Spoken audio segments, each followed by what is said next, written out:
आमदार संदीप क्षीरसागर हे उपमुख्यमंत्री अजित पवार यांच्या भेटीला गेलेत। जुन्नर बाजार समितीमध्ये अजित पवार संदीप क्षीरसागर यांच्यात गुप्त भेट झाल्याची माहिती आहे। या भेटी दरम्यान सध्या चर्चा सुरू असल्याची माहिती समोर येते।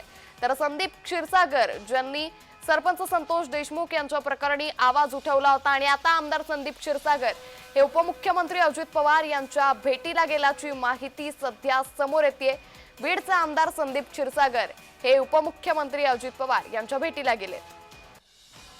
या संदर्भात अधिक माहिती घेऊयात आमचे प्रतिनिधी अमोल दरेकर यांच्याकडून। अमोल, संदीप क्षीरसागर अजित पवारांच्या भेटीला गेलेत, काय नेमकी अधिक अपडेट?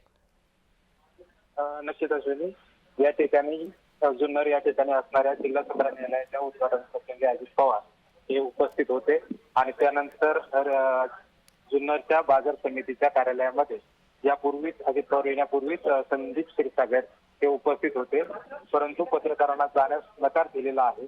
या ठिकाणी ही गुप्त बैठक असल्याचं समजतं। अश्विनी, नक्कीच अमोल, खरं तर संदीप क्षीरसागर यांनी सरपंच संतोष देशमुख प्रकरणामध्ये पहिल्या दिवसापासूनच आवाज उठवल्याचं पाहायला मिळतंय। आता त्यांनी उपमुख्यमंत्री अजित पवारांची भेट घेतली। या भेटीमध्ये धनंजय मुंडे यांच्या संदर्भात काही चर्चा होत असल्याची माहिती।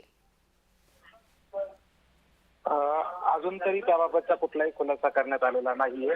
पत्रकारांना आतमध्ये जाण्यास मज्जाव करण्यात आलेला आहे, परंतु सुरेश धस आणि धनंजय मुंडे यांच्या भेटीनंतर आज संदीप क्षीरसागर आणि अजित पवार यांच्यात गुप्त बैठक होऊन काय समोर येतंय हे त्या काळात आपल्याला समजलं।